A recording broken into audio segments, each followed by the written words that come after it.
Baik, sudah jam 7.31 ya. Untuk sementara kita tunda dulu absen barcode-nya. Kita lanjutkan nanti ya, sebelum berakhir ya.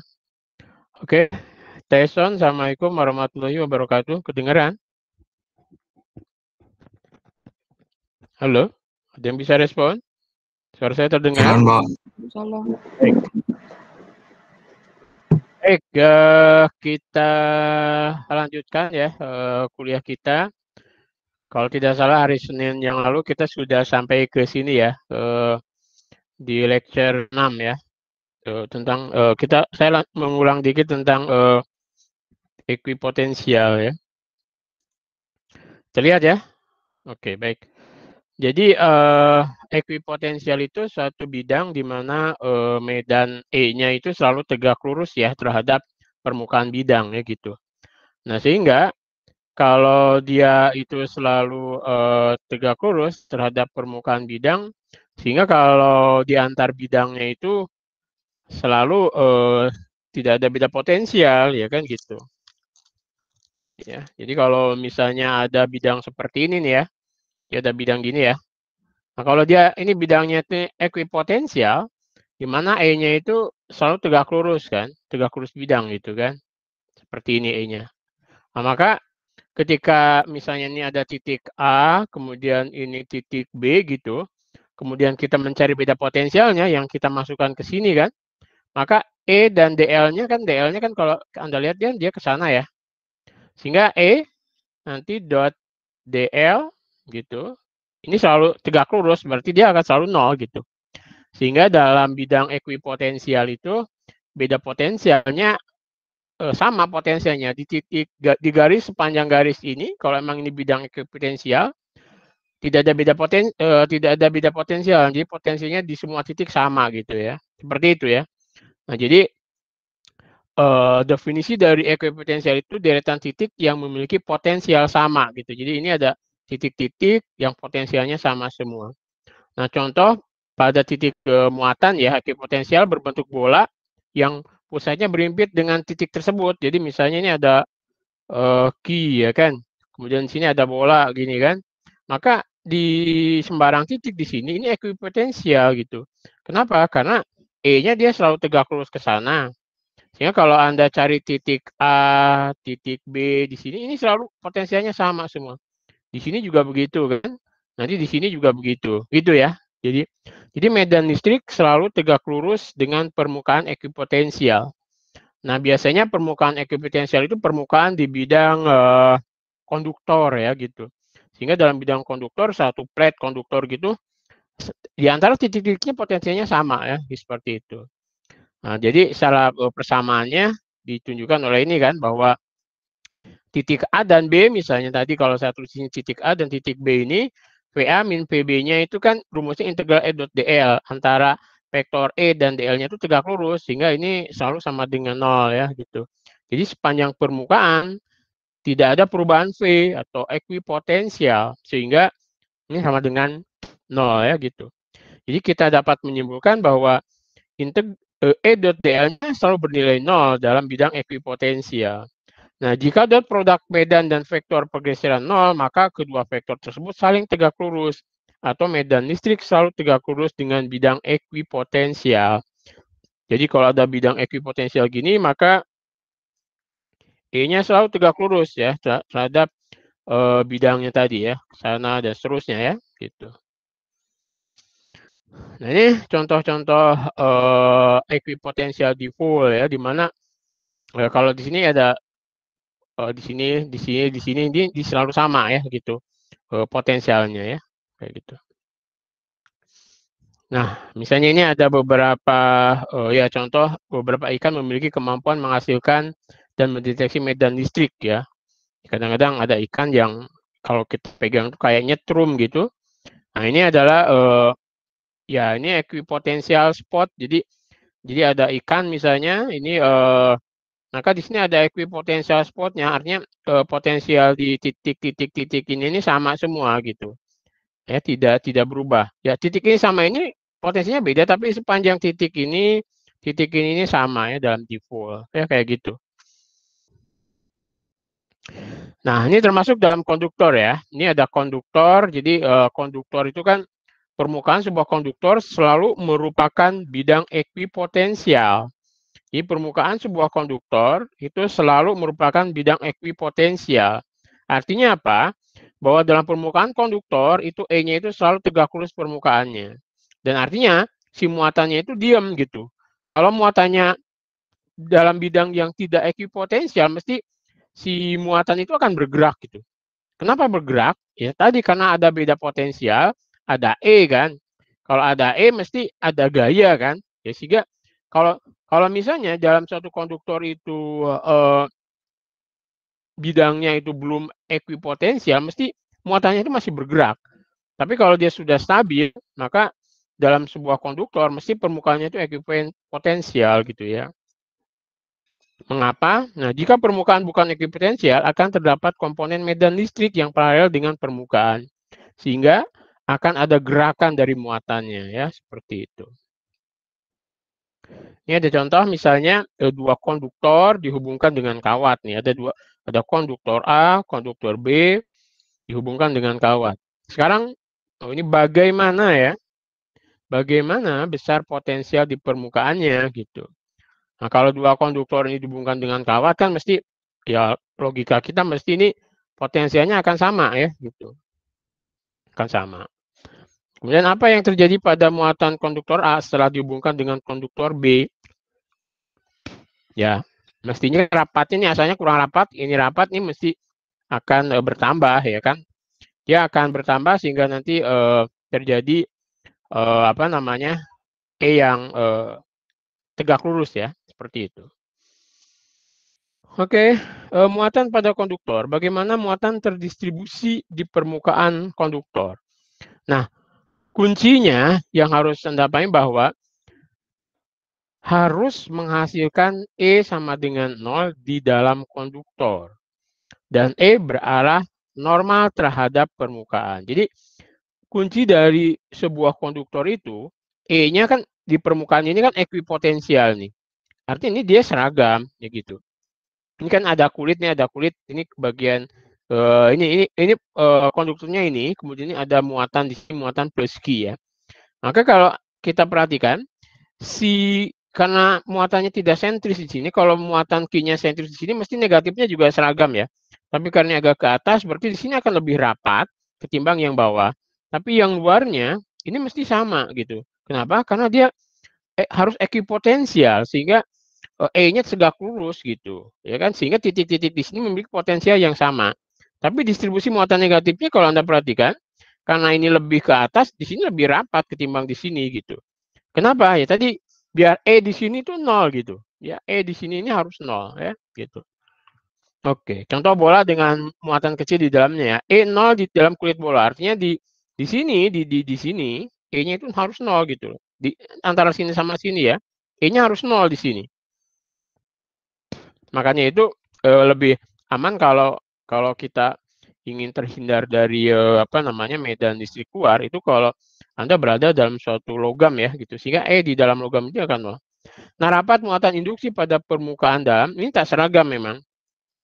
Karena ini akan menjadi di sini lebih rapat ya. Negatifnya akan cenderung mengumpul di sini sedangkan sini kurang rapat. Jadi rapat muatan induksi pada permukaan luarnya ini seragam gitu. Kenapa? Ya, karena tadi biar di sini E-nya akan 0 gitu ya. Biar di sini di luar memiliki simetri bola berpusat pada kulit bola yang konduktif ya, seperti itu. Oke, kita lihat lagi contohnya. Sebuah konduktor bola tak bermuatan memiliki rongga gitu. Ada konduktor, ini konduktor bola ya, tak bermuatan memiliki rongga. Rongganya kayak gini nih, gitu. Di dalam rongga diberi muatan minus Q, ya kan gitu. Berapa muatan pada dinding rongga tersebut? Artinya dinding di sini. Nah, mestinya karena ini kan tidak bermuatan, mestinya ini kalau caranya kalau kita pakai bidang Gauss di sini ya. Tuh. Nah, ini mesti di sini kan E-nya harus 0. Kalau E-nya 0 berarti muatan yang dilingkupi bidang Gauss harus sama. Berarti Q yang ada di bidang di sini ini harus plus Q gitu. Di sini plus Q plus Q plus Q, gitu. Nah, kemudian bagaimana distribusi muatan pada dinding rongga? Ya, ini banyak muatan mendekati plus Q. Jadi positif-positifnya di sini. Ya. Bagaimana distribusi muatan di luar bola? Ini seragam ya. Kalau di sini sudah sekarang di sini kalau ini negatif ya positif, di sini harus negatif negatif negatif gitu. Oke, jadi yang rongganya berarti ya dia harus plus Q ya kan gitu. Karena kenapa plus Q? Nah, dalam hukum Gauss selama E sama dengan 0 di dalam konduktor, total muatan pada sisi haruslah plus Q. Dan muatan min Q harus berada di luar permukaan konduktor. Jadi kalau Anda buat bidang Gauss di sini, kan ini harus 0 tuh. Nah, Q yang dilingkupinya kan berarti kan integral E dot dA Q yang dilingkupi per epsilon kan gitu. Nah, karena di sini harus E-nya harus 0, berarti kan muatan Q di sini itu kan Q asen misalnya kayak kita min Q sama dengan 0. Berarti kan Q asennya sama dengan Q kan gitu. Oke? Nah, kemudian ini juga karena di sini minus Q plus Q, di sini plus Q, maka di sini harus min Q gitu. Ya. Kenapa ya? Karena ini kan tanpa muatan nih ya di situ. Oke. Karena kalau kita buat bidang Gauss lagi di sini, ini harus Q jadi minus Q, dia harus ke bawah ke sini kan. Jadi ini harus minus Q plus Q ini adalah min Q. Bisa dipahami ya? Nah, kemudian banyak distribusi muatan pada dinding rongga. Jadi di sini muatannya di sini plus plus plus plus plus plus ya. Jadi muatan terinduksi akan mendistribusikan dirinya secara tidak seragam. Untuk E saling menghilangkan di dalam konduktor kan gitu. Jadi rapat muatan permukaan akan mendekati nilai plus min Q di sini ya. Nah, bagaimana distribusi muatan di luar bola? Dia akan seragam. Ya, jadi dia akan seragam, negatif, negatif, negatif semua. Sehingga nanti E-nya akan menuju ke sana ya, menuju ke sana. Iya, ya kan, seragam. Ya gitu. Jadi seperti disebutkan pada sebelumnya, muatan akan sebentar, sebentar. Kok jadi gede ya? Oke, oke. Kepijit sama saya. Nah, seperti ini, jadi muatan akan terdistribusi seragam karena permukaan luar simetri ya. Di bagian luar konduktor, medan E selalu mengarah ke pusat bola. Dia selalu mengarah ke sini. Tak terpengaruh oleh rongga muatan. Dia nggak pengaruh oleh ini, tapi dia selalu menuju ke sana. Nah, menunjukkan mengapa radio atau HP Anda tidak bekerja di dalam bangunan besi. Jadi kalau misalnya Anda punya rongga gitu atau punya bangunan yang di situ tertutup oleh besi ya, terus Anda ada di dalam, maka di dalamnya itu Anda tidak akan mendapat sinyal ya. Ya karena jadi medan E-nya itu akan sama dengan 0 di situ ya. Oke, jadi gini, jadi ada konduktor nih versus isolator ya. Muatan kalau dalam konduktor, muatan bebas bergerak ya untuk menghilangkan medan di dalamnya kan, gitu. Sedangkan isolator, muatan tidak dapat bergerak sama sekali gitu. Kemudian dalam konduktor, E sama dengan 0, artinya permukaan ekuipotensial. Nah, kalau dalam isolator atau insulator, distribusi muatan pada insulator tidak terpengaruh oleh medan luar. Muatan dapat di dalam gitu. Semua muatan di permukaan ya, kalau dalam konduktor itu, semua muatan ada di permukaan. Gitu. Nah, ini contoh bidang ekuipotensial ya. Jadi ini ada yang garis-garis ini menunjukkan bidang-bidang ekuipotensial. Jadi di titik ini sama potensialnya. Walaupun di sini udah berbeda ya. Tapi sepanjang garis ini bidang ekuipotensial. Dia budaya potensinya sama sepanjang garis ini ya. Gitu.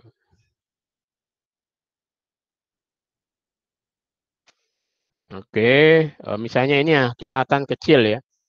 Medan listrik yang tinggi itu dapat mengionisasi material yang non-konduktif ya.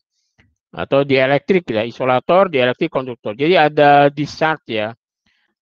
Gini, kalau misalnya Anda pernah nggak ketika kalau di kita mungkin kelembabannya kan kita tinggi ya.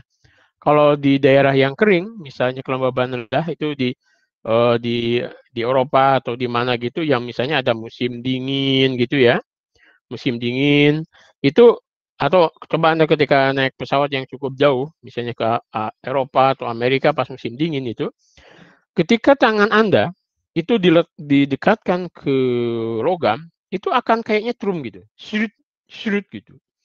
Nah itu kenapa? Karena di situ ada disat ya, kekuatan dielektrik. Nah, ini lihat. Jadi ketika itu dalam musim dingin gitu, ini akan terjadi discharge. Jadi kekuatan dielektrik material misalnya maksimumnya itu di udara segini ini. Jadi ada 30 kilowatt per centimeter.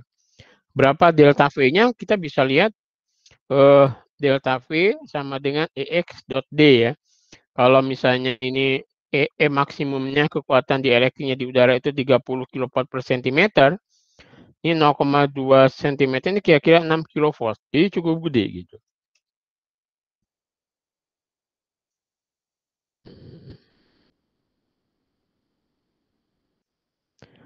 Nah, misalnya ini ya, ada dua bola bermuatan memiliki potensial yang sama. Bola dua ini bola dua kali lebih besar daripada bola satu. Gitu.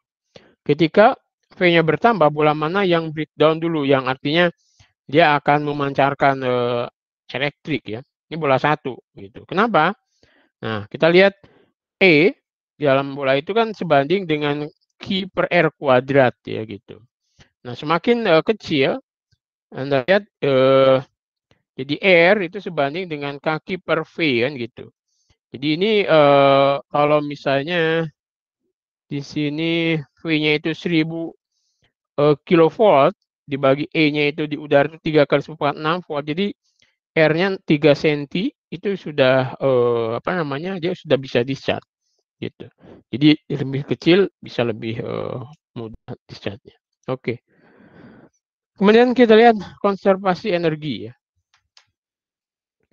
Gaya Coulomb itu ya kan gaya Coulomb itu adalah salah satu contoh jadi gaya konservatif, hampir mirip dengan gaya gravitasi.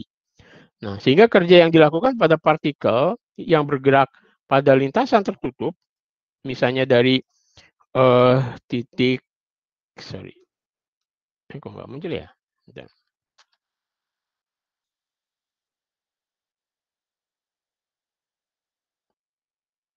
Oke, jadi dari titik A, misalnya, kemudian ini titik B, ini titik C gitu, dia ke sini balik lagi ke situ, dari A ke A lagi gitu, maka kerjanya akan sama dengan nol. Ya. Kerja yang dilakukan oleh gaya konservatif itu, kalau misalnya membawa muatan dari titik A, B, C, balik lagi ke A, maka dikatakan bahwa kerjanya adalah nol. Nah, sehingga partikel yang bergerak di bawah pengaruh gaya Coulomb dikatakan memiliki energi potensial listrik itu misalnya seperti ini kan. Kemarin kita sudah bahas juga U sama dengan QV. Artinya kalau di situ di suatu tempat itu ada potensial listriknya V, kemudian kita membawa muatan uji Q, ditaruh misalnya, ini ada muatan, di sini di titik P ini ada katakanlah V, kemudian kita bawa muatan uji dari tak berhingga ke sini, Q, maka kerja kita itu sama dengan energi potensial listriknya kan Q kali V, kayak gitu. Nah, energi totalnya, kinetik plus potensial listriknya itu akan selalu sama ya, conserve. Gitu. Jadi karena kalau gaya yang bekerja pada objek itu adalah gaya konservatif, maka energi mekaniknya, jadi energi potensial plus energi kinetiknya itu selalu conserve atau konstan ya gitu. Nah, misalnya ini jika muatan negatif bergerak dari A ke B, energi potensial listriknya dari A ke B, misalnya dari A ke B ke sini, ini ada ini ke sini, kira-kira gimana? Ini E-nya kan tegak lurus sini, L-nya ke sini, berarti kita bisa juga oke, dia tidak akan terjadi perubahan potensial. Berarti tidak berubah ya energi potensialnya. Ya, karena V-nya kan 0, berarti Q-nya juga berarti kalau dikalikan jadi 0. Ya.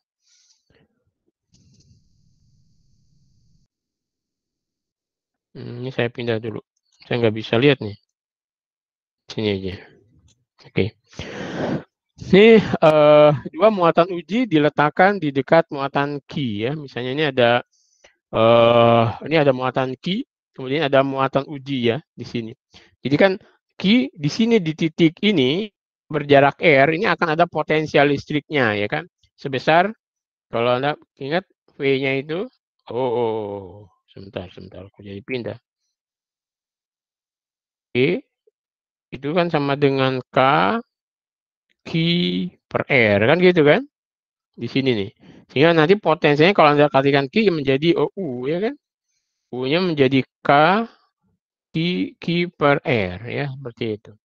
Nah, muatan positif Q diletakkan di A, berjarak R dari Q. Kemudian ada juga muatan 2Q diletakkan di B, berjarak 2R dari Q. Bandingkan energi potensial Q, jadi U di A dengan pada energi potensial di 2Q, yaitu di B. Kira-kira gimana? Nah, ini kita bisa lihat, kemudian anggap muatan 2Q bermassa M dilepaskan dari diam dari posisi di atas, berjarak 2R dari Q, berapa kecepatannya ketika di R tak berhingga, ya kan gitu. Kita bisa duga nih, kan kita bisa langsung ngitung bahwa U itu kan Q per R. Berarti kan, ya kita bisa lihat di sini. Sama dia. Kenapa? Anda lihat, energi potensial Q di A ini sebanding dengan Q besar Q kecil per R. Sedangkan di 2Q ini kan rumusnya sekali lagi, ini kan U itu sama dengan K, nanti Q, kalau ini V-nya ya, ini kalau V, Q per R, kan gitu. Sehingga nanti U itu adalah Q kali V, kan gitu. Nah, berarti kan yang ini tinggal Q kali QR. Yang ini 2Q per 2R, sama aja, berarti sama ya. Ini juga begitu. Ingat, ketika dalam kondisi seperti ini kan, sorry. Nah, dalam kondisi seperti ini, ketika ini dipegang, ini kan sebetulnya tenaganya sama dengan tenaga sistemnya itu adalah Q besar Q kecil per R. Nah, ini ketika kita pegang, tapi ketika kita lepaskan, karena dia positif, mestinya akan ada muncul energi kinetik. Kenapa? Karena ini dipakai untuk bergerakan. Ada gerakan, ya kalau ini bisa lihat ini ke sini kan gitu. Jadi ada perubahan energi potensial ke energi kinetik. Nah, di R tak berhingga, energi potensialnya itu kan menuju 0. Energi potensialnya tadi kan ini Q per R. R-nya di tak berhingga kan menuju 0. Maka energi potensial tadi diubah menjadi energi kinetik kan gitu. Nah, energi kinetiknya ya ini ya kan gitu. Jadi Anda lihat ya, awalnya kan tenaga potensialnya ini, energi potensinya UB. Energi potensial listrik nih ya. Nah, kemudian ketika tak berhingga, U-nya menuju 0, tapi yang muncul adalah energi geraknya. Sehingga nanti di tak berhingga, energi potensialnya diubah menjadi energi kinetik gitu. Nah, energi kinetiknya kalau emang dia masanya itu M, kemudian Q-nya 2Q ini, jadi energi potensial sama dengan energi kinetik setengah MV di tak berhingga di R tadi ya, di V0, sehingga kita dapat ini ya. Oke, kita lihat satuan energinya. Dalam satuan energi MKS atau meter kilogram sekon, U atau energi potensial listrik yaitu Q kali potensial listrik satuannya adalah coulomb volt. 1 coulomb volt itu sama dengan 1 joule. Oke. Nah, untuk partikel misalnya elektron, proton, itu biasanya dalam satuannya 1 eV atau 1 elektron volt. Nah, 1 elektron volt itu adalah 1 elektron kan matanya 1,6 kali 10 pangkat min 19 coulomb. Berarti 1 elektron volt itu sama dengan 1,6 kali 10 pangkat min 19 joule gitu. Oke. Nah, misalnya nih akselerator dalam Van de Graaff itu elektron itu ada apa namanya ya 100 kilo elektron volt. Berarti kan kilo itu 10 pangkat 3, ini 10 pangkat 2 ya. Van de Graaff bisa menghasilkan energi dari partikel itu 10 pangkat 5 elektron volt. Kita lihat di Fermilab. Fermilab itu menggerakkan proton. Jadi Van de Graaff itu kan biasanya pakai sabuk gitu ya yang diputar gitu. Anda bisa lihat kalau Van de Graaff itu di fisika dasar atau di Taman Pintar bisa dilihat. Kalau mau melihat Fermilab Anda harus ke Italia ya. Ini proton yang sekarang di Batan ada. Jadi akselerator. Jadi ini ada magnet gitu, protonnya diputar gitu ya. Nah, proton itu bisa sampai energinya 1 tera elektron volt. Jadi bisa Anda lihat 10 pangkat 12 elektron volt. Nah, 10 pangkat 12 elektron volt itu biasanya dipakai untuk menembak proton dan proton ditembakkan sehingga akan muncul partikel-partikel baru ya, gitu. Seperti partikel muon, pion, Higgs dan sebagainya itu ya. Seperti itu. Oke, jadi ini kita sudah sampai ke ringkasan ya, bahwa jika kita tahu medan listrik dimanapun kita dapat menghitung potensialnya. Artinya kalau ada medan listriknya, kita bisa tahu potensial listriknya. Yaitu kita tinggal integralkan aja, ya kan gitu. Jadi V ditambah hingga biasanya dibuat 0 dari tabel sampai R tertentu ya, seperti ini. V0 adalah di sembarang tempat biasanya diambil di tak hingga. Gitu. Permukaan ekipotensial merupakan permukaan di mana potensinya bernilai tetap. Ya, konduktor adalah ekipotensial dan seterusnya ya. Gitu. Oke, nanti yang lebih lanjut di appendiknya Anda silakan baca sendiri. Oke, saya masuk ke slide berikutnya. Slide kita masih cukup banyak ini.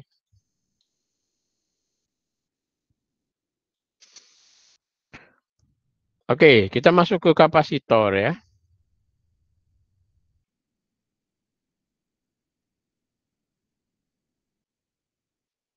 Masih monitor, halo? Masih, Pak. Oke, baik. Masih, Pak. Oke, kita masuk ke kapasitor ya. Jadi kapasitor, jadi ini adalah sebuah device dalam elektronika yang ini mampu mengubah peradaban kita ya, sehingga penemunya mendapat Nobel ya, sangat lupa penemunya. Itu kapasitor ini tersusun dari biasanya bisa plat, bisa yang jelas ada 2 konduktor yang berdekatan begitu. Nah, ini biasanya muatan positif negatif ya sepertinya contohnya yang di A ini ya. Jadi nanti ada medan di antara plat ini yang itu bisa untuk menyimpan energi di situ. Dan energinya itu nanti bisa di-discharge ya, bisa dilepaskan lagi. Nah, aplikasi dari kapasitor itu cukup banyak. Misalnya di mikrofon, kayak ketika saya ngomong ini kan cukup jelas karena di sini ada perubahan kapasitas dari kondensor mikrofon ketika mendapat tekanan udara dari saya ngomong ya, sehingga diubah menjadi tenaga listrik ya gitu. Konduktor itu bisa plat, bisa juga silinder seperti ini ya. Kemudian dia juga bisa dipasang serial atau paralel, nanti bisa kita kaji ya gitu. Yang jelas kapasitas dari suatu kapasitor itu ditentukan oleh geometri dari kapasitor dan nanti juga ada kalau sudah disisipi oleh bahan dielektrik itu kapasitasnya akan membesar, kemudian nanti medan listriknya mengecil, potensialnya juga mengecil, tapi kapasitasnya membesar. Kalau Anda perhatikan dulu zamannya Soekarno atau zamannya lama dulu ya, nenek moyang kita dulu, kapasitor itu besar-besar ya, sehingga radio itu segede TV sekarang, gede gitu ya. Karena kapasitornya gede-gede gitu. Kalau sekarang kapasitor itu kapasitasnya besar, tapi modelnya kecil. Kenapa? Karena kita sudah banyak menemukan bahan dielektrik sekarang ya. Bahan dielektrik sehingga bisa menyimpan energi cukup banyak dalam suatu bahan ya. Seperti itu. Oke, jadi menghitung E menghitung medan listrik dari kalau kita tahu E, kita bisa menghitung potensial listrik. Kita juga kalau ada data potensial listriknya, kita juga bisa menghitung E-nya sebetulnya ya, seperti itu. Nah, kemudian nanti definisi kapasitan, contoh perhitungan plat kapasitor dan sebagainya. Kemudian kita juga akan melihat fenomena kalau petir gitu kan, ada orang kesambar petir atau apa gitu, dan kita bisa lihat ternyata petir itu karena memang ada bumi kita itu seperti plat kapasitor juga ya, kapasitor atau positif dan negatif itu. Oke, jadi di kuliah lalu kita bisa menghitung, kita tahu E-nya misalnya, maka kita dapat menghitung potensial di posisi X, Y, Z ya. Seperti ini kan. Jadi kita dari R0 sampai R, ini adalah E.dl. Anda harus ingat bahwa dot produk itu adalah namanya dia bisa jadi A dot komutatif ya. A dot B itu sama dengan B dot A ya gitu. Ini kalau perkalian dot produk. Tapi kalau cross produk itu tidak sama ya. A cross B itu tidak akan sama dengan B cross A. Jadi dia anti komutatif. Kalau dot produk itu komutatif, sehingga E dot DL sama dengan DL dot E sebetulnya. Seperti itu. Kemudian energi potensial muatan uji dalam medan eksternal, kita bisa tahu bahwa energi potensialnya itu sama dengan potensial listriknya dikalikan dengan besar muatan ujinya gitu. Jadi U itu Q kali V. Kemudian konduktor dalam medan E itu menjadi permukaan yang ekuipotensial. Jadi ini ada konduktor, ini ada medannya selalu tegak lurus pada permukaannya. Jadi medan E selalu berarah normal atau tegak lurus terhadap permukaan konduktor ya. Gitu. Nah, kita dapat menurunkan medan E dari potensial ya dengan membalikan hubungan antara E dan V-nya. Nah, kalau kita tahu minggu lalu kita dV itu sama dengan minus E dot dx kan. Iya ya. Kita tahu V-nya itu adalah integral E dot dl ya. Gitu. Nah, berarti kan ini kita bisa juga menghitung bahwa dl itu x dx kan boleh. Nah, artinya bahwa EX itu sama dengan minus dari gradien potensial ke X. Nah, persamaan seperti ini, D-nya itu miring seperti ini, namanya diferensial parsial. Bedanya dengan diferensial biasa apa? Kalau diferensial parsial artinya V-nya itu fungsi X, Y, Z misalnya. Kalau diferensial parsial V ke X artinya Y dan Z-nya dianggap konstan, kita turunkan ke X. Kalau ini V diturunkan diferensial parsial ke Y berarti X dan Z-nya dianggap konstan. Ini juga begitu. Ketika ini diferensial parsial ke Z berarti X dan Y-nya itu dianggap konstan ya. Jadi begitu. Jadi ini kalau ada dua titik, ini R plus ini potensial plus V plus dV ya. Oh, oke, saya hapus sebentar.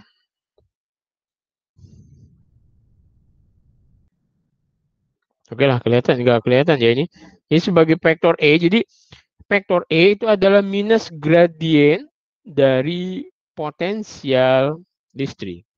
Jadi ya bahwa E itu minus gradien dari potensial listrik. Mungkin Anda masih ingat juga bahwa gaya gravitasi itu minus gradien dari potensial gravitasi, ya kan? Itu. Ini juga begitu. E itu sama dengan minus gradien dari potensial gravitasi. Nah, nabla, vektor nabla kalau dalam koordinat kartesian itu adalah dv per dx ke x, dv per dy dy, dan seterusnya. Kalau dalam koordinat bola dia seperti ini kan. R ini ke theta, ini R sin theta, nanti juga bisa silinder dan seterusnya ya. Nah, yang harus menjadi perhatian, Anda lihat satuan E itu kan Newton per Coulomb, ya kan? Satuan E itu adalah Newton per Coulomb atau bisa volt per meter. Oke, volt per meter, satuan SI-nya ya. Gitu. Ada contoh misalnya, grafik di samping menunjukkan potensial listrik. Ya, ini potensial listrik, ini posisi di sepanjang sumbu X. Di titik mana medan listriknya sama dengan 0? Kita tahu tadi medan listrik X, misalnya ini ya. Ini kan minus dV ke dx, kan gitu. Artinya gradien kan ini. Gradien V ke X. Nah, ini sama dengan 0. Kalau gradien ini berarti kan tidak ada perubahan nih. Ya. Kalau kita lihat yang tidak perubahan di sini, di B. Di B ini lurus kan. Lurus ini berarti tidak ada gradiennya. Gitu. Kalau di sini ada gradiennya. Ini gradiennya negatif. Ini gradiennya positif. Berarti ini ada E, tapi di B ini akan 0. Oke? Gitu. Nah, kemudian menghitung E dari V. Contoh lihat potensial listrik berikut. Jadi misalnya ada potensial seperti ini. 3x kuadrat plus 2xy min z kuadrat. Maka EX-nya ini berarti kita turunkan V ke X, ya kan gitu. Y dan Z-nya kan dianggap konstan. Berarti diturunkan berarti akan menjadi kalau ini ada minus ya, kalau kita lihat dV per dx-nya, ini kan berarti tinggal 6x plus 2y, kan gitu.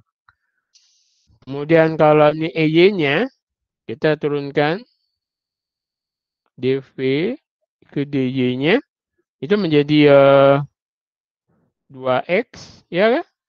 Jadi kan ini kali minus. Kemudian kalau dV dz, itu kan berarti ini menjadi min 2z. Ya kan? Berarti kalau x-nya tinggal dikalikan minus. Minus 6x min 2y minus 2x. Ini minus jadi plus 2z. Oke? Dinyatakan dalam vektor, nah berarti kan kita dapat ini ada EX, EY, Z. Nah, ini adalah E-nya.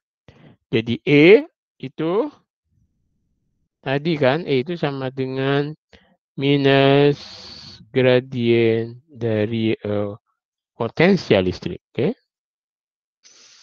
Nah, jadi bisa kalau misalnya ya di rumah ya, ini bukan PR, sorry. Nanti PR-nya ada sendiri ya. Anda nyoba-nyoba aja. Nanti bisa juga jawabannya dilihat di eventnya di akhir ya, bahwa untuk kan kita sudah menghitung tuh potensial dipole ya, potensial dipole, artinya muatan positif negatif sama pada jarak tertentu, maka E dari pada R tertentu itu kalau kita masukkan ke sini dalam dipole itu kita akan dapatkan ini ya, E-nya. Anda bisa coba. Potensial listrik dalam potensi medan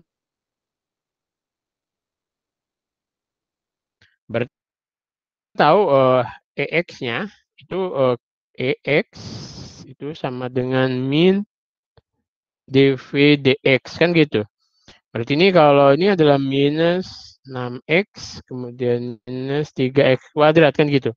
Kalau Anda masukin duanya, 2 ke sini 12, ini 4 12. Ya. Oh, minus ini minus jadi positif. Karena ini ada minusnya ya. Ini ada minus depannya, minus x, ini plus. Oke, jadi oke. Nah, ya kan? Jadi ada gradien kan? Ini kan ada min 6x plus 3x kuadrat. Ini kalau dimasukkan 12 plus 12 jadi 0. Jadi ingat jika diketahui medan E dimanapun, maka Anda bisa potensialnya ya, beda potensial titik.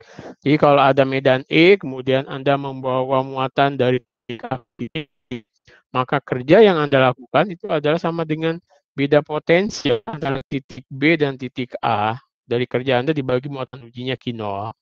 Atau kita bisa menuliskan seperti ini, ya kan, min E dot dx. Ini dapat dihitung fungsi potensial. Kita bisa kita berhingga ya, di sana gitu.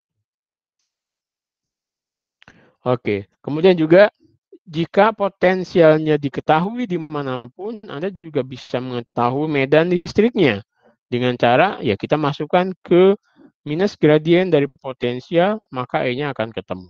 gitu. Jadi satuan potensial ingat itu adalah volt, jadi 1 joule per coulomb ya. Oke, kita masuk ke kapasitas dari suatu kapasitor ya. Sebuah kapasitor adalah komponen listrik yang dapat menyimpan energi listrik yang kemudian dapat dilepaskan dalam waktu yang cukup pendek ya. Kapasitor biasanya dipakai untuk dalam peralatan elektronik ya. Oke. Kapasitor itu terdiri dari 2 konduktor dan kapasitor itu lambangnya mungkin sini ada nanti. Lambang itu seperti ini kapasitor kan. Nah, ini lurus ini ya. Ini lambang kapasitor. Kalau lambang baterai itu kan biasanya ada panjang, ada pendek. Ini baterai. Kalau induktor, ini lambangnya gini, ya kan? Ini induktor. Kalau resistor seperti gini. Oke? Jadi ini kapasitor, ini induktor, ini resistor, ini beda tegangan. Oke? E atau E ya. Oke, jadi kapasitor terdiri dari 2 konduktor yang terpisah di mana masing-masing dimuati plus Q dan min Q.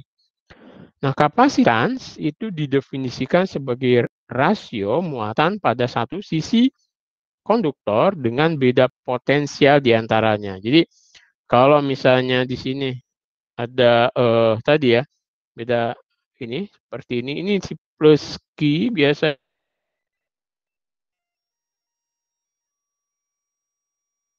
yang di sini minus Q. Kemudian kalau dua kapasitor berbeda potensial V, maka kapasitas di dalam kapasitor ini adalah ini gitu. Satuannya adalah Farad dari Faraday ya gitu. Atau 1 coulomb per volt. Kapasitas murni merupakan fungsi kapasitor, bukan fungsi muatan dan tegangan. Yang jelas jadi kapasitas dari satu kapasitor itu memang ditentukan betul-betul oleh geometri kapasitornya, bukan ditentukan oleh Q dan V-nya ya. Oke, contoh ini kapasitor keping sejajar ya. Jadi ada misalnya ini ada keping sejajar nih, luasannya A, yang satu dimuati positif, yang satu dimuati negatif.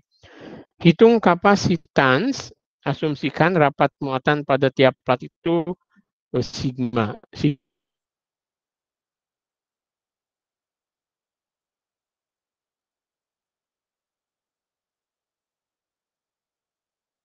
Sigma itu rapat muatan persatuan luas ya.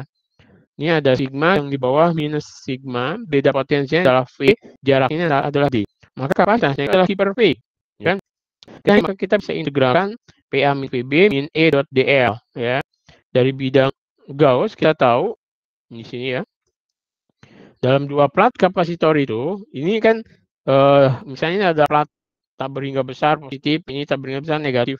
E di luar plat itu akan 0, yang di sini akan 0, yang di sini juga 0. Kemudian yang di dalam ini merupakan penjumlahan dari masing-masing kan kita sudah menghitung kemarin di beberapa kuliah yang lalu, E di sini adalah sigma per 2 epsilon atau setengahnya ya. Tapi kalau kita lihat di satu sisi, ini kita ambil bidang Gauss di sini, maka E-nya itu sigma yang dilingkupi oleh bidang Gauss ini adalah sigma kali A, ya kan gitu. Padahal ini adalah E dot dA, sehingga E-nya adalah sigma epsilon. Jadi E di dalam plat ini adalah sigma epsilon 0. Nah, sehingga kalau kita tahu di sini E itu sama dengan sigma per epsilon 0 atau Q per A epsilon, kan gitu. Sehingga nanti kalau dimasukkan ke sini V, kalau ini bedanya adalah V, kemudian ini adalah E kali D, jadi ini adalah V sama dengan Q per A epsilon D, maka kita bisa tahu C-nya. Ya, C itu adalah tadi kapasitas dari kapasitor itu adalah Q per V. Nah, padahal V-nya tadi adalah ya kalau Anda masukkan sini ya. C itu adalah Q per V. V itu adalah Q A epsilon D. Sehingga Q-nya coret-coret, ini adalah A epsilon per D ya gitu. Jadi kapasitas dari plat kapasitor itu adalah A itu adalah luasan dari platnya, epsilon itu adalah permitivitas listriknya, ini ditentukan oleh kalau udara itu ada ya sekitar ada nanti konstanta ya. Kemudian nanti ada epsilon 0. Jadi kalau tidak disisipi bahan dielektrik itu epsilon 0. Ini per D. D itu jarak antar dua plat ini. Nah, penerapannya ini misalnya dalam mikrofon yang seperti yang saya sebutkan tadi, dalam mikrofon kondenser ya. Di sini ada plat yang bisa bergerak, kemudian di sini ada plat tetap. Nah, ini nanti akan muncul perubahan kapasitasnya yang tentu ini akan dikonversi ke perubahan arus ya. Gitu. Berarti misalnya Anda dengar A, kalau telinga Anda normal A, kedengarkan kalau gitu, nah berarti agak ke barat-baratannya. Jadi mestinya sama ya. Kalau saya bilang A ya A kedengarannya. Itu artinya perubahan kapasitasnya di sini. Jadi ketika gelombang datang kan dia osilasi tekanan udara atau nanti akan mengubah kapasitasnya seperti D-nya ya. Kalau semakin pendek kapasitasnya semakin besar nanti kemudian dikonversi ke arus. Gitu. Ya. Oke, misalnya ini ada dalam tiap kasus berikut ya. Muatan plus Q pada konduktor bola dan muatan minus Q pada konduktor kulit bola. Jadi ada bola nih, dimuati ya, katakanlah plus Q dia. Ini jari-jarinya A1. Kemudian di luarnya ada kulit bola, ini minus Q. Jari-jarinya B, kan gitu. Ini yang bola 1. Kemudian bola 2, ini juga begitu, tapi dia jari-jarinya lebih besar nih. A2-nya lebih besar kan. Tapi yang B-nya sama gitu. Sehingga jarak antara B dan A2-nya beda nih antara bola 1 dan bola 2.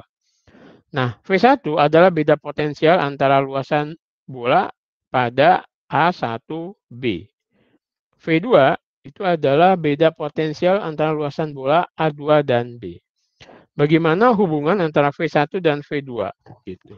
Nah, kita bisa menghitung dalam kasus kapasitor ya kan?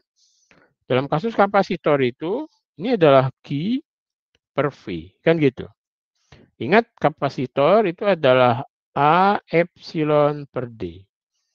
Nah, kalau D-nya semakin kecil, kayak ini, atau kita bisa dari sini bisa ngitung juga V-nya langsung ya. V itu sebanding dengan Q kemudian per A epsilon D. Nah, Anda bisa lihat nih, semakin jarak antara nil lebar, V-nya besar. Semakin kecil, dia kecil ya kan. Berarti kita bisa duga, oke, yang ini ya, yang ini nih, V1 akan bisa di V2. Oke, betul kan? Jadi V1 bisa dari V2 karena jarak antara ini lebih besar tadi ya. Oh, di sini sudah ada jawabannya. Jadi kita bisa lihat kapasitasnya V itu Q per C, jadi QD ini jadi V itu sebanding dengan D. Semakin lebar D-nya, V-nya semakin besar gitu.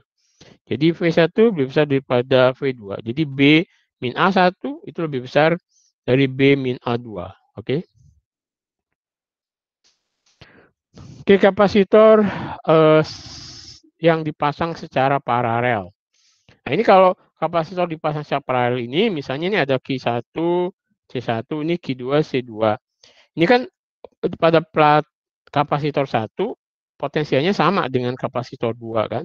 Nah, ini bisa dibuat menjadi satu buah kapasitor seperti ini, namanya ekuivalen gitu. Nah, berapa kapasitas ekuivalen C jika pengukuran pada titik A dan B tidak mempengaruhi situasi dan kondisi di atas gitu kan. Jadi model seperti ini bisa diganti dengan satu kapasitas gitu, kapasitor gitu. Terus hubungan C dan C1, C2 bagaimana gitu. Nah, kita bisa lihat bahwa kombinasi paralelnya ini kan V itu kan sama dengan Q per C1 sama dengan Q per C2 karena ini potensial di sini dan ini sama ya. Berarti Q2 bisa sama dengan Q1 C2 per C1. Nah, kapasitas ekuivalen itu adalah Q per V kan gitu. Nah, Q-nya itu adalah Q1 plus Q2 per V. Nah, kita bisa lihat Q2-nya kita ganti deh dengan Q C2 per C1 ya. C2 per C1, ini Q1. Nah, Anda lihat C1 V1 itu tidak lain adalah C1 V1 Q1 gitu. Ya kan? Sehingga ini Q1, ini C1 plus C2, per Q1, coret-coret. Jadi kapasitasnya adalah C1 plus C2. Intinya apa? Jadi kalau suatu kapasitor itu dipasang secara paralel begitu, ini C1, C2, C3, maka itu bisa diganti dengan satu buah kapasitor yang itu sama dengan C1 plus C2 gitu. Jadi C itu adalah sigma Cn, N-nya 1 sampai N ya gitu. Gitu. Jadi C1 plus C. Kalau dia disusun secara paralel ya. Nah, ini contoh misalnya ada dua plat paralel identik gambar A ini. Masing-masing memiliki C. Kan ini C, kemudian digabung jadi B. Jika kedua disambungkan membentuk kapasitor tunggal, berapa kapasitasnya? Ini kan jadi digabung nih, gabung berarti dia itu pasangnya kan paralel. Oke, jadi dipasang paralel, digabung berarti ini menjadi 2C. C1, ini C, ini C2C juga berarti jadi 2C. Kan? Kemudian kapasitor yang dipasang secara seri. Ya, kapasitor dipasang secara seri. Jadi ini ada C1, C2, ini AB gitu. Ini bisa juga kita buat menjadi 1C seperti ini. Ya. Nah, berapa kapasitas ekuivalen C jika pengukuran pada A dan B tidak mengubah situasi dan kondisi kasus tersebut? Nah, kita lihat bahwa muatan di C1 itu harus sama dengan muatan di C2. Karena ini kan dengan satu serial ya. Artinya satu arus ini. Arusnya kan sama nih. Gitu. Berarti muatan di C1 itu sama dengan muatan di C2. Nah, selama beda potensial AB tidak menghasilkan muatan sisa, maka kita bisa lihat yang sebagian kanan ini bahwa VAB itu kan Q per C, ya. Jadi VAB beda potensial A dan B itu adalah Q per C. Beda potensial AB ini adalah potensial 1 ditambah potensial 2. Potensial 1 itu Q per C, kemudian yang potensial 2 juga Q per C. Nah, Q kan sama nih berarti. Ini VAB-nya kan sama. Jadi kita buat sama di sini.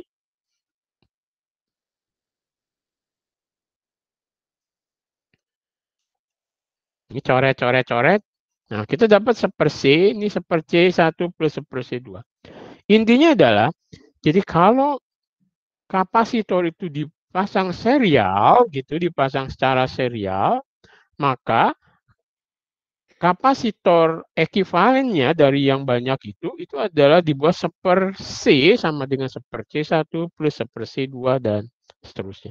Tadi kan kalau dipasang paralel, maka C ekuivalennya adalah C1 plus C2 plus C3. Tapi kalau dipasang seri, berarti ini 1/C sama 1/C1 plus 1/C2 dan seterusnya. Oke ya, gitu. Cek sound, masih dengar saya? Masih, Pak. Oh, oke. Berarti masih kedengaran. Saya takutnya saya ngomong terus di akhir ternyata saya sudah gangguan internet. Anda sambil kuliah boleh sambil makan loh, saya nggak tahu ya. Jadi boleh jangan sampai nunggu kuliah belum sarapan, nanti pingsan.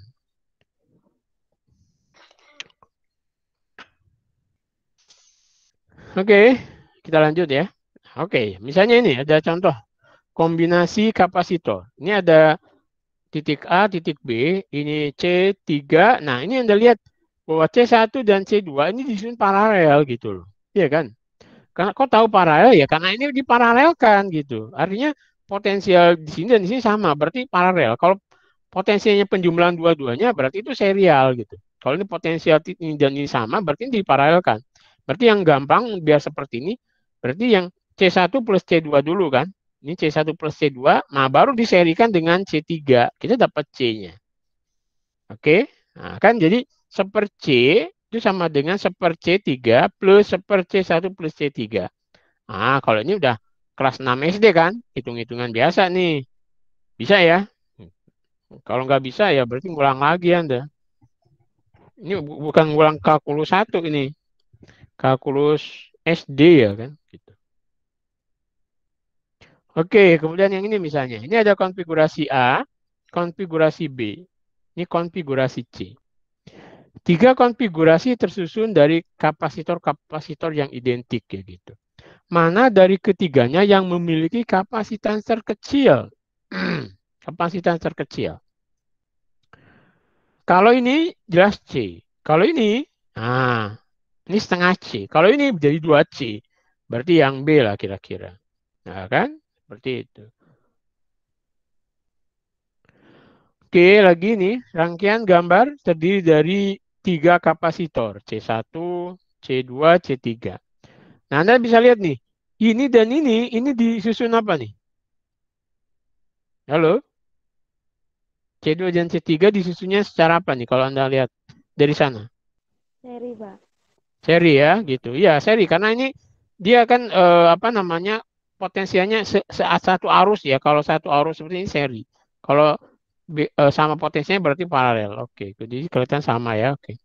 Terhubung ke elektromotive force atau GGL ya gitu. Kapasitor bermuatan masing-masing Q1, Q2, Q3. Dan tegangan pada kapasitor ini ada V1, V2, V3. Jika C ekivalen adalah kapasitas ekivalen dari rangkaian, nah maka gimana kira-kira nih? Mana saja yang benar dari pernyataan berikut? Q1 sama dengan Q2. Kira-kira benar nggak tuh?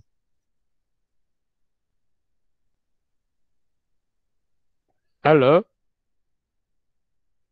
Q1 sama dengan Q2. Kira-kira sama nggak? Enggak ya? Ini Anda nggak ada yang jawab nih. Salah nggak? Nggak apa-apa. Gitu. Kenapa beda? Ya karena ini beda, ada apa namanya? Ini ada sini ke sini, ini ke sini kan arusnya beda gitu loh. Kemungkinan beda. Ya bisa sama juga tapi kemungkinan beda ya gitu. Kemudian Q2 dan Q3 sama. Nah, ini betul ya. Kenapa? Karena ini dalam satu kawat gitu, satu arus ya. V2 sama dengan V3, jelas salah nih ya kan? Ya, karena ini beda kok, jadi penjumlahannya ya. E1 E sama dengan V1. Iya, yeah, ini sini sama ya, gitu sama. Oke, ini oke. Kemudian ini oke. C ekivalen lebih besar dari C1. Ya bisa jadi ya. Karena ini nanti kan ini diserikan dulu baru dijumlahkan lebih besar. Oke. Oke. Oke. Oke. Oke, prediksi saya betul ya. Gitu. Nggak tahu prediksi Anda. Saya nggak bisa lihat juga. Oke. Berapa kapasitansi ekivalen dari kombinasi berikut? Jadi misalnya ini ada C, ini C, ini C. Kita bisa lihat ini dan ini Anda serikan dulu. Jadi apa namanya? Ini jadi seper C dulu, seper C seperti setengah C. Berarti kan C plus setengah C ya. Itu. Oke. 3/2 ya. Jadi C1 ini yang ini serikan jadi C plus setengah C, 3/2C. Ya, oke. Nah, ini petir ya. Ya, petir terjadinya petir nih. Der. Oh, ternyata gede loh petir itu. Saya lihat nih. Ini kan karena awan ya.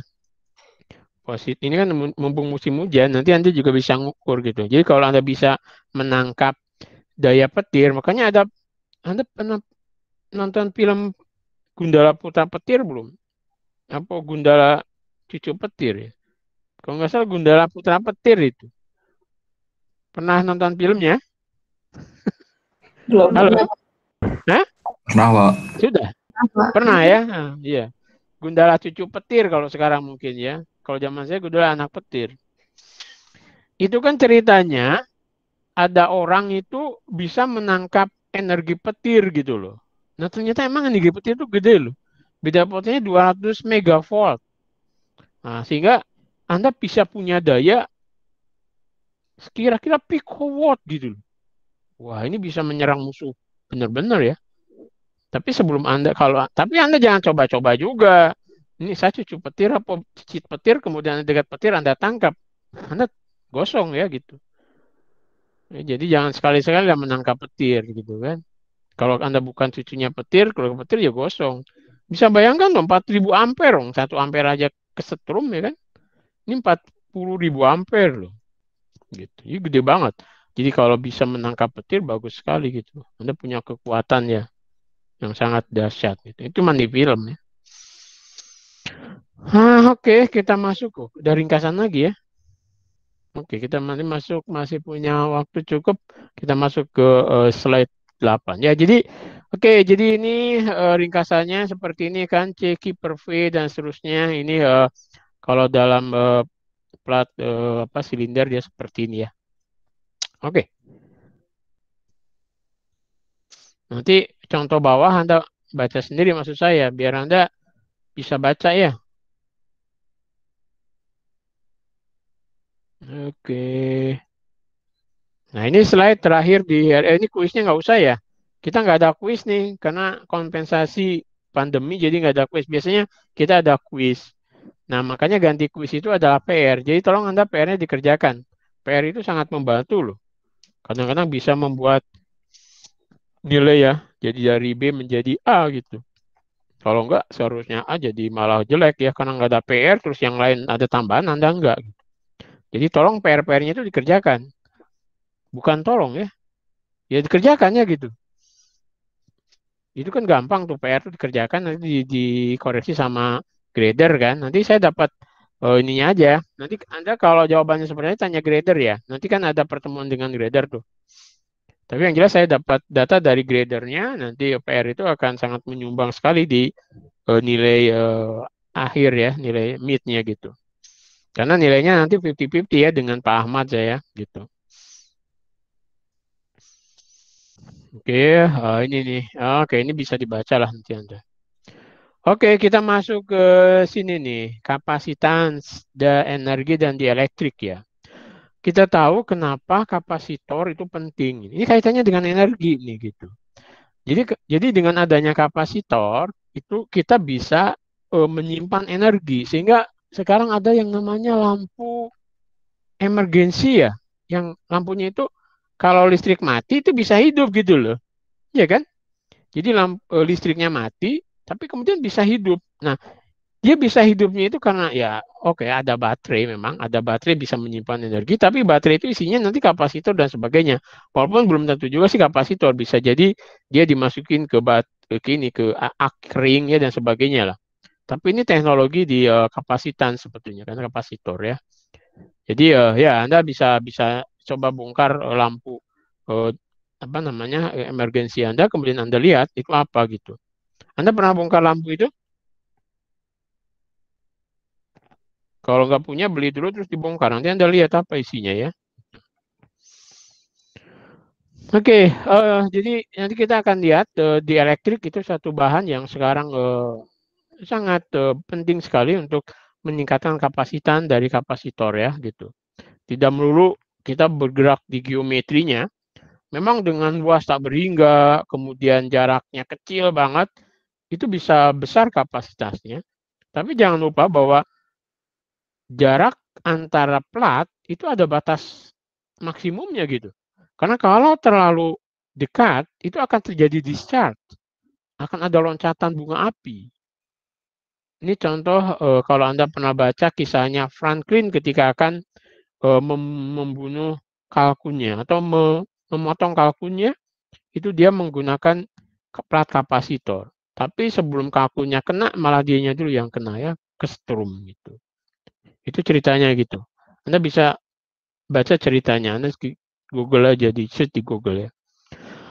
Oke, ini elemen kerja itu atau elemen tenaga itu sama dengan potensial dikalikan elemen muatan, sehingga kalau Anda integralkan ini akan menjadi setengah CQ kuadrat. Kemudian kita tahu tadi bahwa V C itu adalah Q per V, sehingga nanti Q itu adalah CV ya. Kalau dimasukkan ke sini, ini kan kalau Anda integralkan kan ini menjadi W, itu juga bisa juga dalam si Q kuadrat per C, sehingga Q kuadrat masuk jadi bisa juga seperti ini ya. Yang nanti rapat energinya dalam suatu kapasitor itu adalah sebanding dengan amplitudo medannya gitu. Wih. Nah, ini dia menarik ini. Atau Anda tertarik atau enggak ya? Jadi ini kenapa kapasitor itu menjadi besar kalau misalnya di sini dipasang bahan dielektrik? Karena dia mengurangi medannya gitu. Jadi ada pengurangan medan memperbesar kapasitasnya. Gitu. Jadi ketika dia tanpa kapasitas, jadi N0 ini menjadi E, V-nya menjadi V, ya seperti itu. Oke, ini yang akan kita bahas hari ini. Nah, ringkasan dari geometri kapasitor itu penting ya. Jadi definisi kapasitas yang berhubungan dengan Q dan V itu gini. Nah, ini kalau ini Anda jangan lupa dulu ya sebelum lulus nih. C sebanding dengan Q per V. Ini selalu lupa saya juga lupa, tapi Anda tolong jangan lupa ya. Bahwa kapasitas itu adalah Q per V. Gitu. Jadi muatan per beda potensial. Beda potensial antara dua platnya itu ya. Gitu. Q itu muatan pada satu sisi. Jadi muatannya plus, tapi kapasitasnya adalah kapasitasnya minus plus Q dan minus Q gitu. Kemudian beda potensinya V, maka C-nya di sini adalah Q per V kan gitu. Ini jangan Anda lupakan ya, diingat-ingat. Nah, kayak gini lah. Ya kan? Jadi ini kalau plat paralel ini ada epsilon A per D, kalau platnya ini bisa Anda cari juga dengan nanti dari V-nya sebetulnya nanti ya, dari V-nya E-nya nanti sebanding dengan seper R, jadi sehingga muncul Ln. Ya. Jadi kalau kawatnya silinder seperti ini 2V0L per Ln B per A. Ini B, ini A. Kalau kawat bola seperti ini ya, bola, kemudian Q, kemudian di ini ada kulit bola, maka ini jarak A, jari-jari luarnya B, dalamnya itu A, berarti C-nya 4 pi epsilon AB per BA ya, seperti itu. Oke, satuannya farad. Jadi ini C itu satuannya farad, kalau epsilon 0 satuannya farad per meter ya. Nah, bagaimana hubungan antara V0, V dalam sistem di bawah ini? Nah, jadi misalnya gini, ini ada plat nih, ya luasnya A. Asalnya jaraknya itu D gitu. Jarak antara plat itu D, ini beda potensial antara dua plat itu V0 ya, seperti itu. Nah, kemudian di sisi P konduktor gitu loh. Di sisi P konduktor, dipasang konduktor di sini, gimana kan berarti beda potensialnya sekarang menjadi V ini antara. Nah, antara konduktor dan plat positif ini sepertiga D, yang ini sepertiga D gitu. Bagaimana hubungan V dan V0-nya? Nah, ternyata ini akan menjadi mengecil ya gitu. Kita lihat. Nah, oke, jadi V sama dengan 2/3 V0. Nah, dari mana nih gitu? Tentunya yang pertama kita harus ingat selalu bahwa kalau ini ada konduktor berarti medan listrik di dalam konduktor itu menjadi 0, ya kan? Gitu.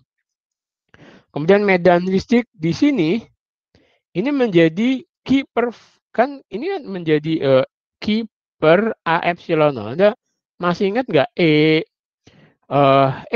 dari plat kapasitor itu E-nya itu adalah sigma epsilon. Sigma itu tidak adalah Q per A kan? Itu ya loh. Sigma epsilon kan? Yang di sini ini adalah sigma epsilon. Yang di sini juga sigma epsilon, ya. Gitu.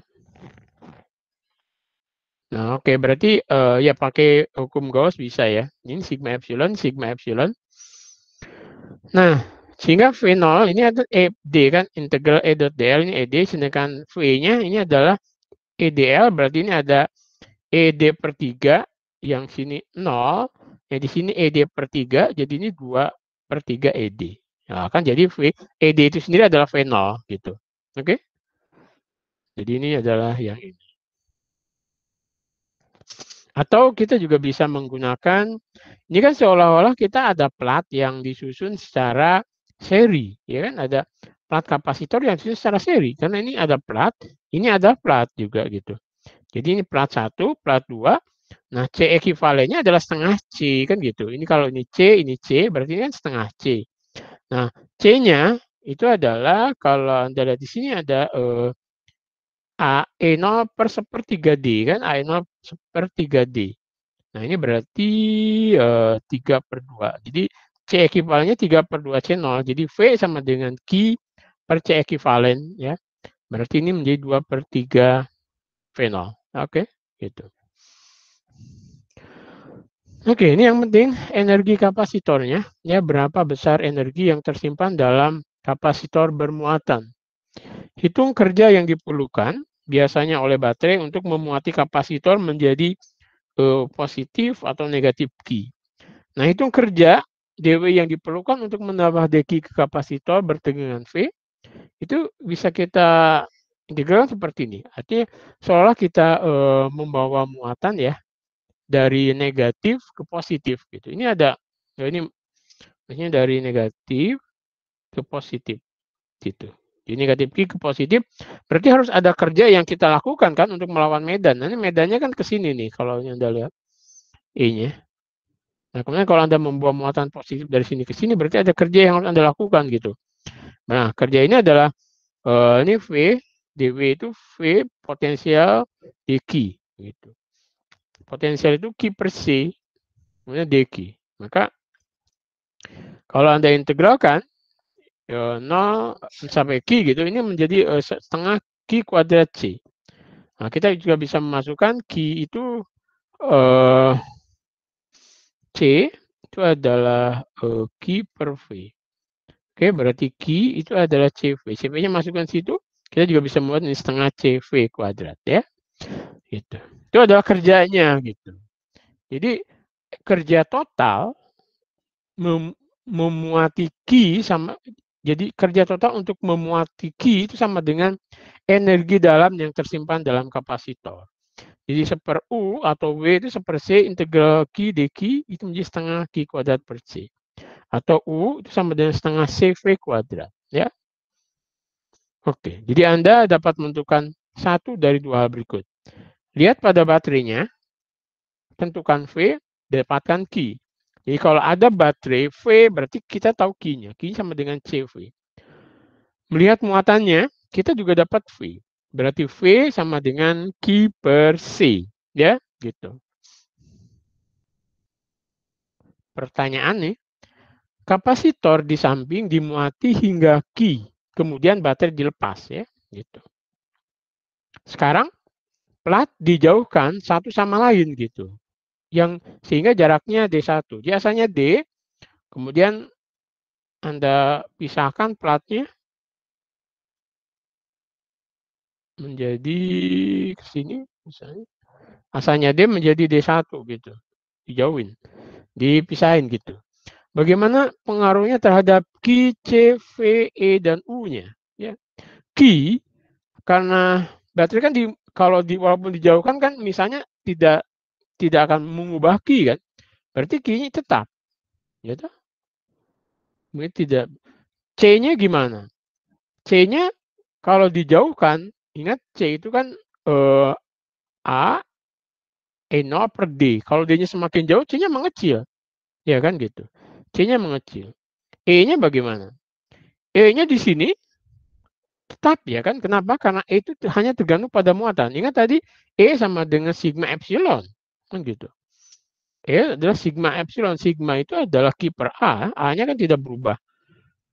Oke. E-nya tetap. V-nya membesar, ya. V-nya kenapa membesar? Selama C-nya turun. Ingat tadi hubungan antara C itu Q per P. Kan gitu. P itu adalah Q per C. Kalau C-nya mengecil, gitu, Q-nya tetap, ya V-nya membesar, gitu. P-nya membesar. Tetapi Q-nya kan, karena Q-nya tetap, ya. Gitu. U-nya bagaimana? U-nya membesar, ya. Kenapa? Jadi kenapa? U-nya tadi kan kalau kita lihat U setengah C integral Q kuadrat per C. C-nya mengecil, ya kan? Gitu. U-nya akan membesar. Gitu. Oke, nah ini Anda untuk latihan sendiri, nanti perubahannya kan seperti ini, ya. Gitu. Anda latihan sendiri. Pertanyaan yang berkaitan juga, anggap baterai V tetap terhubung dengan kapasitor, ya. Jadi ini terhubung dengan kapasitor, tarik platnya dari jarak D menjadi D1. Asalnya D, kemudian ini ditarik, tapi tetap terhubung gitu. Dia tetap terhubung, tapi ini menjadi D1. Tapi ini masih terhubung ke V ya. Kayak gitulah. Jadi D1, tapi tetap terhubung. Lalu apa yang terjadi? Kita lihat C-nya.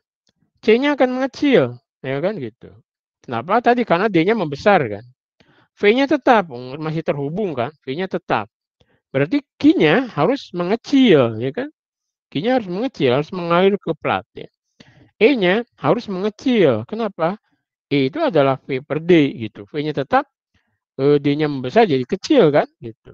Ini juga dari sini juga jelas. I harus mengecil kan CV kuadrat ya. Gitu. Nah, ini juga latihan Anda. Oke, ini Anda bisa latihan sendiri. Oke. Nanti saya coba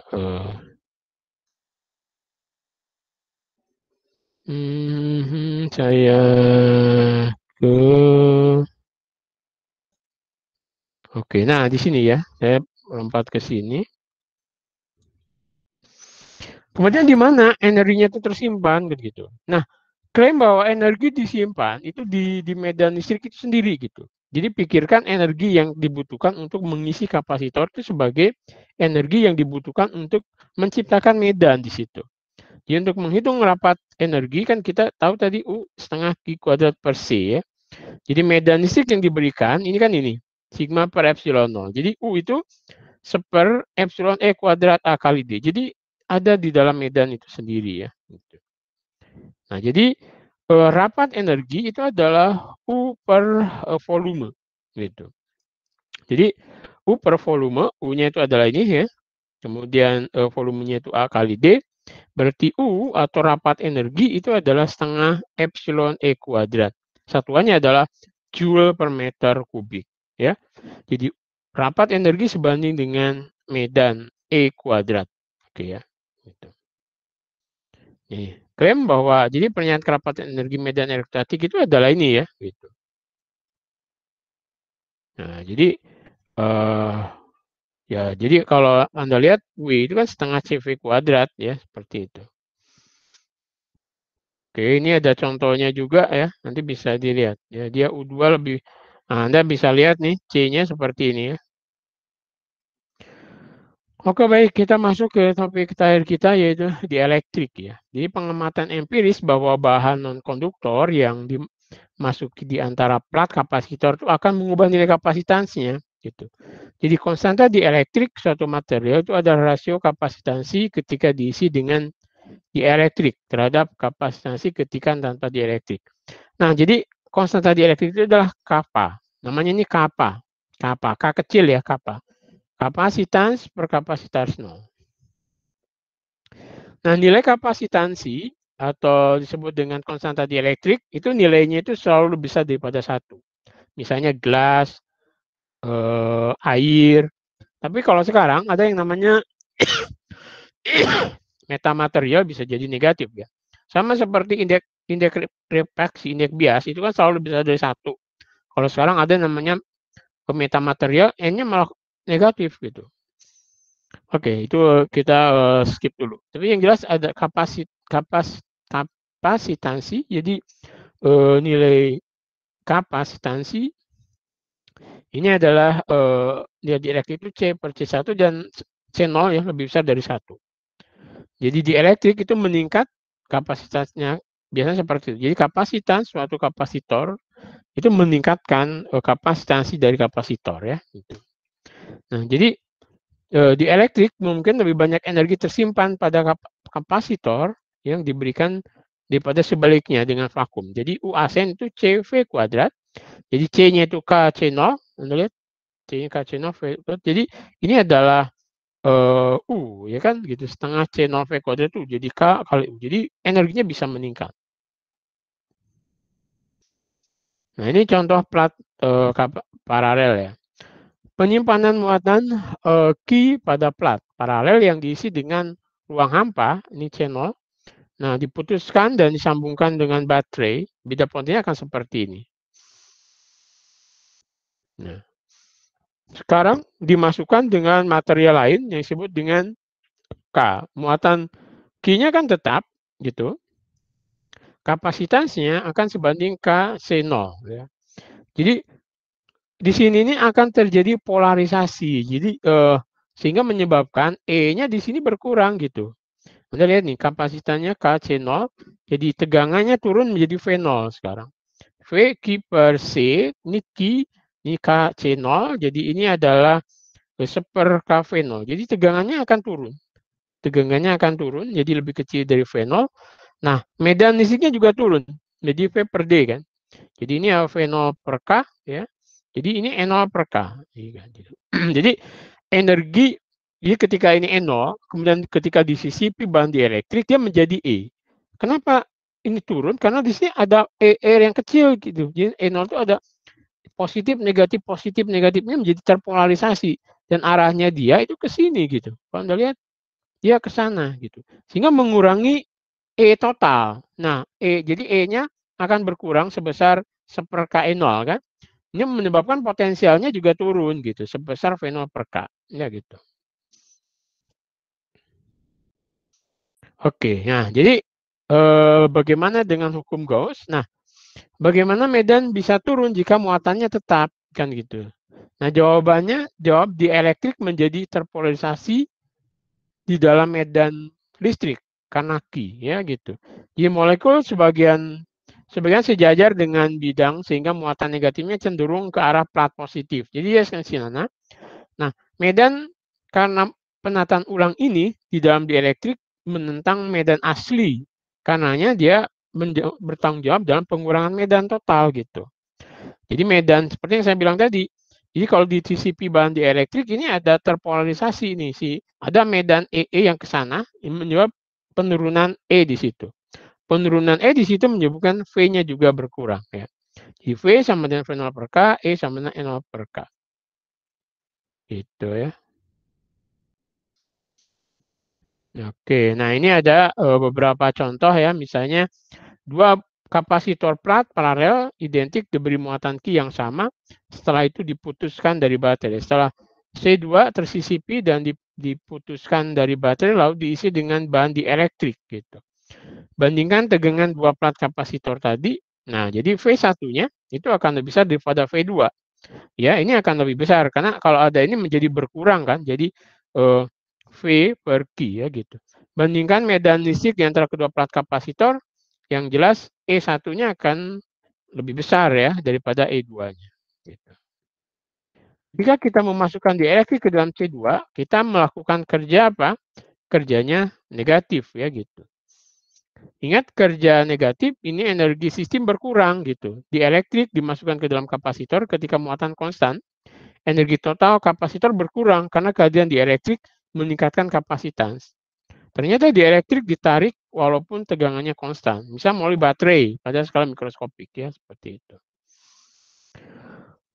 Oke. Ini yang lain bisa Anda lihat ya contoh-contoh soal ini Anda baca sendiri.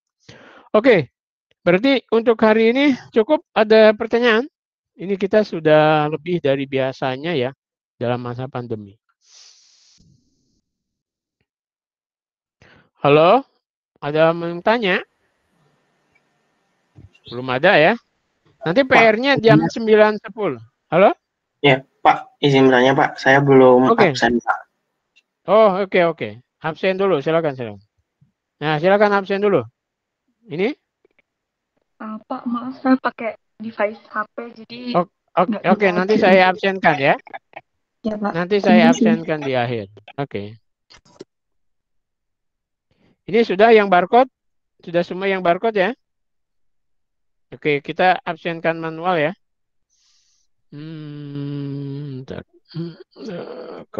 Berkuliah.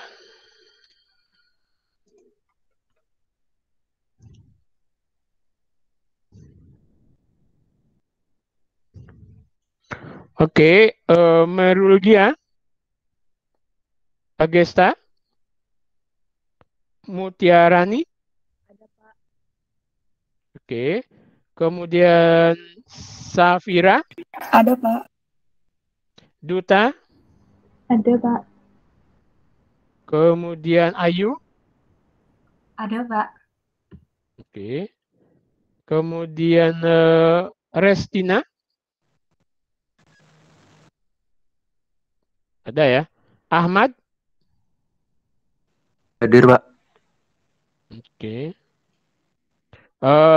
Denaya. Hadir, Pak. Pak Faiko. Hadir, Pak. Faiko. Oke. Muhammad Lutfi. Hadir, Pak. Oke, Rifki. Rifki. Oke, Febrina. Hadir, Pak. Oke. Oke, saya ulangi lagi. Berarti yang Rifki ada? Rifki Alam?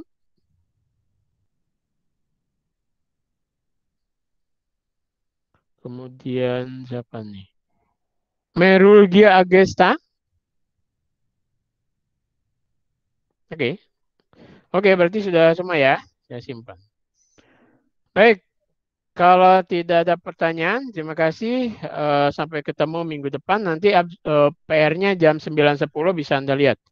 Kemudian nanti sekali lagi kalau misalnya Anda kena sampur dapat file recording ini, tolong saya diberi akses untuk download dan atau ownernya Anda alihkan ke saya ya untuk nanti biar saya simpan juga di Google Class ini biar nanti semua bisa melihat lagi kalau ada yang belum masuk ya. Oke, begitu. Kalau tidak ada, terima kasih. Saya tutup. Wassalamualaikum warahmatullahi wabarakatuh.